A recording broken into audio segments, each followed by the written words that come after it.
Good afternoon, नमस्ते everyone and most important जय हिंद। ठीक है, चलिए। तो ऑब्वियसली हम लोग प्रॉफिट एंड लॉस ही पढ़ रहे थे, वही पढ़ेंगे। आज हम लोग पूरा टाइप 1 खत्म करेंगे और उसके बाद जितना भी कल आपको होमवर्क भेजे थे उसका डाउट्स क्लियर करेंगे। ठीक है, एक टॉपिक रिंकी बोली डाउट है डाइस। हम ऑलरेडी वो 3 लेक्चर्स में आपको पढ़ा चुके हैं, बट फिर भी एक बार और अच्छे से समझा दे रहे। देखिए, डाइस बहुत ही इजी टॉपिक है अगर आपको सही से अप्रोच पता हो। अब हम बताते हैं डाइस का सही अप्रोच क्या है। क्वेश्चन में आपको बोलता है कि two different positions of a same dice are given below, या फिर बोलता है कि 3 different positions of a same dice given below. Doesn't matter 2 दे, 3 दे, 10 दे, 10,000 दे। हमेशा हम लोग का मोटिव क्या रहेगा कि 2 डाइस में कॉमन नंबर को ढूंढे। अभी आराम से आपको समझा है। सपोज करिए कि 2 डाइस पर ये अलग अलग डाइस नहीं है, ये सेम ही डाइस है, दोनों का पिक्चर्स बना हुआ है।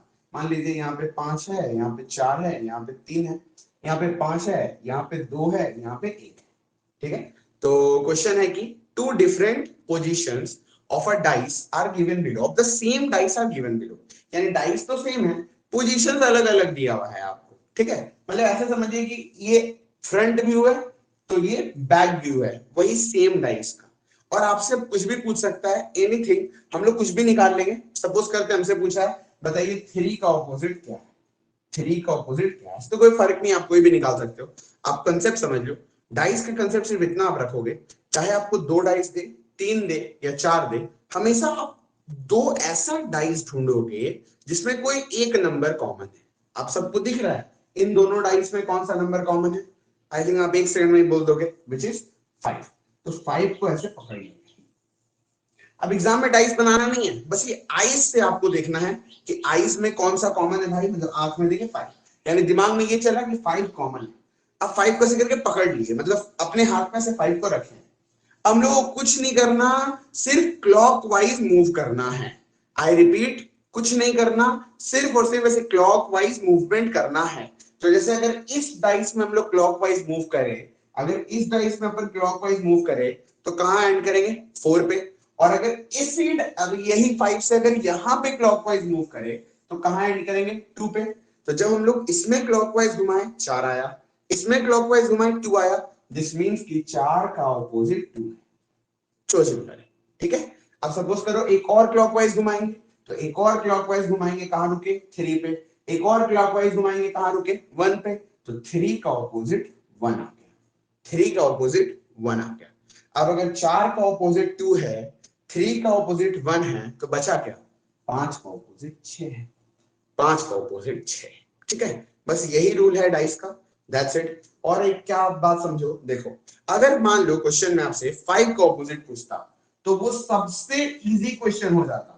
सपोज करो क्वेश्चन में बोलता फाइंड द ऑपोजिट ऑफ 5, तो वो सबसे सबसे इजी क्वेश्चन हो जाता। उसमें अपन कुछ नहीं करते, सिर्फ 5 का ऑपोजिट पूछा है ना। अब आप देखो, 5 के साथ 4 भी आ गया, 3 भी आ गया, 2 भी आ गया, 1 भी आ गया। अगर 5 के आजू बाजू, 5 के अगल बगल 4 भी आ गया, 3 भी आ गया, 2 भी आ गया, 1 भी आ गया, यानी 1 2 3 4 आ गया, तो बचा क्या, 6 ही तो बचा। तो इस केस में तो सबसे इजी हो जाता है, क्योंकि 5 का ऑपोजिट 6 आप 1 सेकंड में ही बोल सकते हो। उम्मीद है सबको समझ में आया। अब हम एक क्वेश्चन देते हैं खुद से, आप वो कर लो, देखो सब क्लियर हो जाएगा। और फिर हम आपको एक और चीज सिखाते हैं। आप अच्छा सर ये तो समझ गए कि जब 1 1 कॉमन है तो पकड़े और क्लॉकवाइज घुमाए, समझ गए ना। तो चलिए अब आंसर दीजिए। तो क्वेश्चन है कि 2 डाइस बनाते हैं, ठीक है, एक और डाइस बनाते हैं। ये सारा मिटा रहे, ठीक है।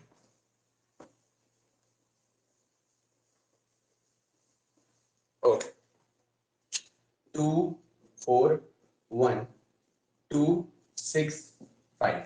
आपको ना 5 का ऑपोजिट बताना है। चलिए बताइए, जल्दी से बताइए और फिर प्रॉफिट एंड लॉस स्टार्ट करते हैं।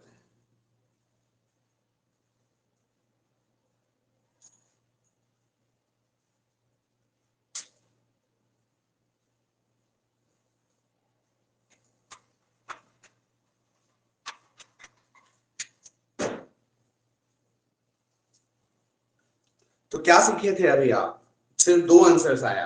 क्या सीखे थे कि दोनों डाइस में जो कॉमन है उसको पकड़ेंगे। बताओ क्या कॉमन है, 2 कॉमन है, तो 2 को पकड़ लिए। ठीक है, अब स्क्रीन में से आप गोल मत करिएगा, it's all about your eyes, right? Eyes का तो बात ही मत करें, परेशान हो गए 2 दिन से, पता क्या हो गया समझ नहीं आ रहा। दो दो कॉमन ले लिए, ठीक है। अब जो हम आपको सिखाएं, क्या सिखाएं? कुछ नहीं करना, बस क्लॉकवाइज घुमाना है, दैट्स इट। तो चलिए घुमाते हैं। तो जब इसको क्लॉकवाइज घुमाएं, कहां लैंड किए? 1 पे। क्लॉकवाइज सबको पता होना चाहिए, राइट घुमाते ना, राइट जैसे क्लॉक घूमता है। तो यहाँ पे घुमाए 1 पे आया, यहाँ पे घुमाए 6 पे आया। क्या हमको 6 और 1, इसका मतलब 6 का ऑपोजिट 1 है, बट हमको तो नीड ही नहीं है, तो एक और घुमाते। 1 को फिर से घुमाए 4 पे आया, 6 को फिर से घुमाए 5 पे आया। दिस मीन्स कि 4 का ऑपोजिट 5 है, 4 का ऑपोजिट 5 है, 4 का ऑपोजिट 5 है। 1 यहाँ घुमाए थे 6 आया था, यहाँ घुमाए थे 1 आया था, यानी 1 का ऑपोजिट 6 है। और क्योंकि 2 के साथ 1 भी आ गया, 4 भी आ गया, 5 भी आ गया, 6 भी आ गया, तो 2 के लिए क्या बच गया? 3 ही तो बचा, ठीक है। Is it clear? So firstly answered bye Neha, नहीं पूजा, वेरी वेरी बैड। देखो आप, वेरी बैड। फिर नेहा, वेरी बैड, डिस्गस्टिंग।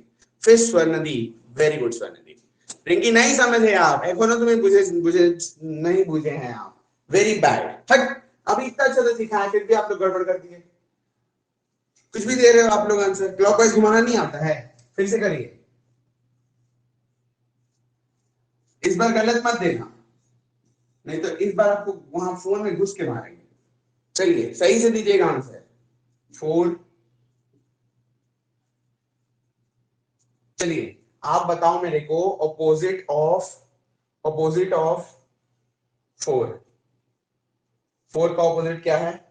और फिर आप बताओ कि 3 का ऑपोजिट क्या है? जल्दी जल्दी।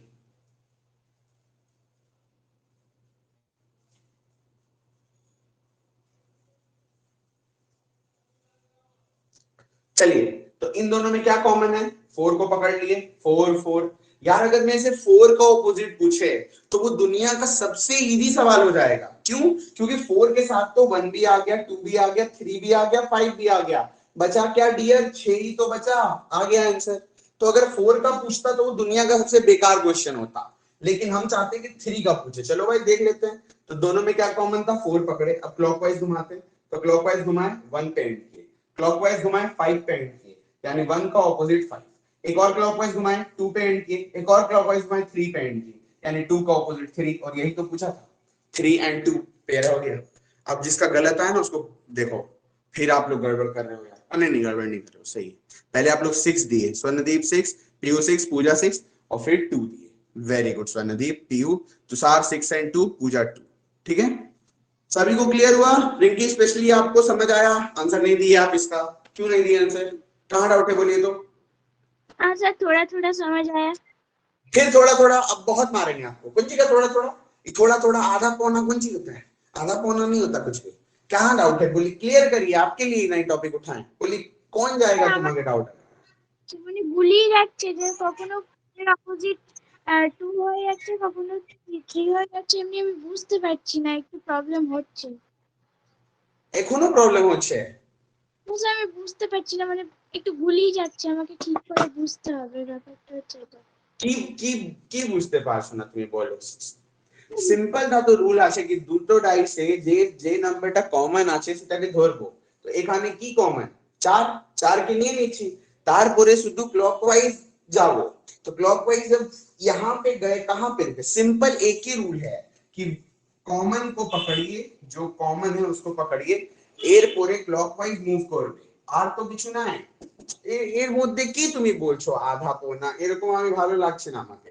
পুরোটা ক্লিয়ার করো। দেখো একবার আরো বলছি, দুটো ডাইসে যে নাম্বারটা কমন আছে সেটাকে ধরবো। ए डाइस से तुम्हें देखो, यहाँ पे 2 कॉमन है तो हम लोग 2 को पकड़ लिए यहाँ पे, और यहाँ पे क्या कॉमन है? 4, तो 4 को पकड़ लिए। अब रूल तो एक ही है, ऐसा तो नहीं है कि अलग अलग रूल है जो आप कंफ्यूज हो रहे हैं। एक ही रूल है और हर जगह यही रूल रहेगा कि क्लॉकवाइज मूव करेंगे। और क्लॉकवाइज का मतलब क्या है? Right side. क्लॉक कैसे घूमता है? 1 2 3 4, राइट साइड। ध्यान से करते हैं, ठीक है। तो इस डाइस में क्लॉकवाइज मूव करते हैं, 2 का क्लॉकवाइज कहां आया? 1। इस डाइस में क्लॉकवाइज मूव करते हैं, 2 का क्लॉकवाइज कहां आया? 6, यानी 1 का ऑपोजिट 6 आ गया, 1 का ऑपोजिट 6 आ गया। अब एक बार और मूव करते हैं, तो यहां से क्लॉकवाइज मूव किए कहां आया? 4, यहां से क्लॉकवाइज मूव किए कहां आया? 5, तो 4 का ऑपोजिट 5, 4 का ऑपोजिट 5। अब এখন तुम ही बोलो एक ऑपोजिट 6, 4 का ऑपोजिट 5, तो की नंबर क्या क्या नंबर बच गया? दो ही नंबर तो बचा है, एक बच गया 2, एक नंबर बच गया 3, यानी 2 का ऑपोजिट 3। अब देखो, हाँ কি बोलो স্যার बोलो। ক্লিয়ার হয়ে গেছে স্যার। ওকে, হ্যাঁ এই জিনিসটা আমাকে ভালো লাগলো। এরকম তুমি আমার ক্লাসে বলবে তো কি ফাयदा, কি मेरा क्या फायदा फिर आपको पढ़ाने का? ऐसा नहीं, आपको जहां डाउट आप क्लियर करो, ऐसा मत बोलना मेरे को थोड़ा समझ में आया, आप क्लियर करके जाओ, 4 बार पूछो मेरे से। मेरा कमी है ना, हम आपको नहीं समझा पाए, आपका क्या कमी है? मेरा गलती है अगर आपको समझ नहीं आया तो, आपका कोई गलती नहीं है, स्टूडेंट्स का कोई गलती नहीं होता। हाँ, कुछ स्टूडेंट्स होते हैं खच्चड़, घोड़ा और गधा का मिक्सचर, वो लोग जान के ही नहीं समझना चाहते, तो वो अलग ही बात है। लेकिन आप ट्राई कर रहे हो फिर भी नहीं समझ में आ रहा, तो फिर टीचर का कमी है, आपका नहीं। फिर भी हम एक एग्जांपल लास्ट आपको दे रहे, देखो आप 4 से क्लॉकवाइज घूमे 1 में आए, 4 से क्लॉकवाइज घूमे 5 में आए, तो 1 का वैल्यू 5, वैल्यू नहीं मतलब ऑपोजिट 5। एक और क्लॉकवाइज मारे 2 पे आए, एक और क्लॉकवाइज मारे 3 पे आए, 2 का ऑपोजिट 3। अब क्या क्या नंबर बच गया? 1 हो गया, 2 हो गया, 3 हो गया, 5 हो गया, तो 4 का ऑपोजिट 6। और यही चीज अगर हम लोग थोड़ा सा कॉमन सेंस लगाएं, तो 4 के सामने 1 भी है, 2 भी है, 3 भी है और 5 भी है, तो बचा क्या? 6 बचा। तो ये था रूल नंबर 1। रूल नंबर 1 तो आप समझ गए, रूल नंबर 1 से आप 99% क्वेश्चंस बना सकते हो। तो इसमें हम लोग क्या सीखे? सिर्फ दो चीज सीखे कि pick the common and then just move clockwise, ठीक है। अब रूल नंबर 2, बस ये दो ही रूल है। रूल नंबर 2 ये है कि हम आपको क्वेश्चन देते पहले आप बताओ मुझसे,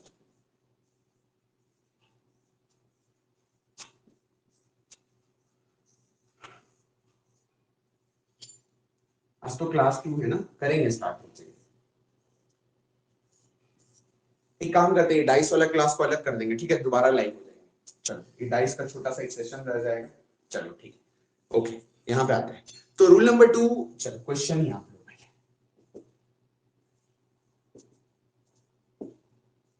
चलिए, अब आप मेरे को बताइए, now you tell me what is the opposite of 5। Who will tell it? कौन बता सकता है? बोल, क्यों बोलते पारबे? पांचेर অপোজিটটা কি হবে? বল। Sir 6। 6, okay, 6। Very very very bad. 5 के बगल में ही जब 6 आ जा रहा है, जब कैसे 6? अभी बात कर, जब कोई नंबर डाइस के बगल में आ जाए तो ऑपोजिट कैसे हो सकता है? कम ऑन डियर, 5 के बगल में 4 और 6 आ गया, 5 के बगल में 1 और 6 आ गया, तो यही में 5 कैसे हो सकता है? सर 1 होगा। ओके, 1 रखें, वाह, वेरी गुड तुषार, ब्रिलियंट। अब लूडो नहीं खेले कभी जिंदगी में? अगर 5 के बगल में 1 आ गया तो 5 का ऑपोजिट 1। वाओ, आप लोग हेवी हो रहे, कभी लूडो का डाइस नहीं देखे हो बचपन से? जब 5 के बगल में ही 1 आ गया है तो 5 के पीछे 1 कैसे आ जाएगा यार? कम ऑन, आप लोग एकदम कॉमन सेंस भी नहीं है। 1 6 4 तो कभी हो ही नहीं सकता, क्या होगा ये बताइए।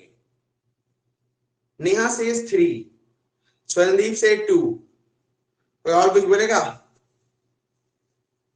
इन लोगों का आंसर एटलीस्ट चलो सोचा जा सकता है, लेकिन ये 1 और 6 और 4 तो कभी हो ही नहीं सकता। अरे यार, लूडो का डाइस आप लोग नहीं देखे हो, जब बगल में ही आ गया तो फिर पीछे कैसे जाएगा? अब इसका आंसर पता है क्या है? कोई बताएगा माइक ऑन करके? 5 का ऑपोजिट एकदम कॉन्फिडेंट होकर। नहीं, एक आंसर चाहिए, क्या देंगे आप? ऑप्शन में एक ही आंसर। हाँ नहीं, हाँ बोलिए भैया। ट्रांसपेरेंट वाला लाइन तो थोड़ा खींच दीजिए तो और अच्छा समझ में आ जाएगा। कौन सा ट्रांसपेरेंट है? जैसे बॉक्स बनाते हैं तो जो अपोजिट साइड का जो लाइन होता है उसको ट्रांसपेरेंट टाइप बनाते हैं ना, हल्का सा डॉट डॉट देख के। आप तो ड्राइंग करते हैं। अभी छोड़िए नहीं, उसको अभी इसका आंसर दीजिए। 5 तो के ना ऐसे ऑपोजिट क्या और होगा? पक्का समझ में आ जाएगा। ठीक है, आप अभी आंसर दो, 5 के ऑपोजिट में क्या है? 3। और सोनदीप बोले थे 2। पीयू कुछ बोलेंगे आप फिर? भैया 2 या 3 ऐसे ही कोई होगा, क्योंकि कोई कंफर्म नहीं है ना वहाँ पे। 5 का ऑपोजिट तो हम लोग बता ही नहीं सकते इस क्वेश्चन में, यही तो ट्विस्ट है। इस क्वेश्चन में कभी आपको 5 का ऑपोजिट पूछ ही नहीं सकता, आपको पता है? ना ही आपसे 5 का ऑपोजिट कभी पूछेगा, ना ही आपसे कभी 6 का ऑपोजिट पूछेगा, क्योंकि इस डाइस में 2 कॉमन हो गया है। तो यही है था रूल नंबर 2। तो रूल नंबर 1 क्या था? रूल नंबर 1 में हम लोग ये सीखे कि किसी भी दो ऐसा डाइस को पकड़ो जिसमें कोई एक नंबर कॉमन है, तो एक नंबर कॉमन वाले को पकड़ लो और उसके बाद क्या करो, क्लॉकवाइज मूव करो। लेकिन यहाँ पे क्या एक एक कॉमन है? नहीं ना, यहाँ तो दो दो कॉमन है। तो इतना सिंपल रूल है, इतना सिंपल। थोड़ा सा बस इमेजिन करो आप, ये दो ऐसे यहाँ पे डाइस है, ठीक है, डाइस का दो फेसेस है, इधर 4 है तो इसके इधर ही तो 6 होगा, सॉरी 5 और 6 है ना, 5 और 6, तो इसके इधर 4 है। 5 और 6 के क्या डाइस होता है, उतना मत सिखा देते। 5 और 6 के इधर 4 है तो 5 और 6 के इस साइड 1 होगा। तो जब दो दो कॉमन होता है ना, सिंपल सा रूल है, दो दो कॉमन है, 5 और 6, 5 और 6, तो जो बचा हुआ नंबर है वही सिर्फ ऑपोजिट होता है। तो अगर ऐसा क्वेश्चन आपके एग्जाम में आता तो आपसे सिर्फ एक ही चीज पूछ सकता था कि 4 का ऑपोजिट क्या होगा या फिर 1 का ऑपोजिट क्या होगा। तो आपको पता है, आप समझ गए होंगे। 5 और 6 कॉमन है, 5 और 6 कॉमन है, तो लूडो का डाइस आप इमेजिन करो, सोचो, यहाँ पे एक फेस, यहाँ पे एक फेस, एक बार इधर आ रहा है आपका 5 और 6 के इधर 4, तो एक बार इधर ही तो 1 आएगा। यानी क्योंकि when two faces are common, तो जो बचा हुआ थर्ड फेस होता है वो एक दूसरे का ऑपोजिट हो जाता है। यानी 4 का ऑपोजिट 1, 1 का ऑपोजिट 4। बस। क्या 3 फेस कॉमन हो सकता है क्या? अरे 3 फेस कॉमन होगा तो फिर तो सेम ही पिक्चर बन जाएगा। तो दो ही केस तो पॉसिबल था, या तो 1 कॉमन या तो 2 कॉमन। सभी को क्लियर हो गया ना? अभी क्वेश्चन दे रहे हैं क्या, आप तो ऐसे ही बता दोगे, आप तो कोई चाप ही नहीं होगा। चलिए 1 2 3 1 3 4, tell me the opposite of 2। अब गलत किए ना, बहुत मार मारेंगे आप लोग सबको। जल्दी से बोलिए 2 का ऑपोजिट क्या होगा और खत्म करिए टॉपिक। डाउट नहीं ना है? देखो 1 और 3 यहां भी आ गया, 1 और 3 यहां भी आ गया, तो जब दो दो फेसेस कॉमन हो गया तो इन दोनों के बारे में तो कुछ बता ही नहीं सकते।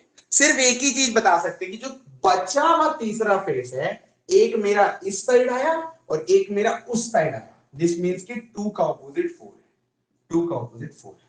ठीक है जी, सभी कोई समझ गए? ठीक, very good very good very good very good. चलो, और कोई कुछ बोलेगा? किसी को कोई डाउट?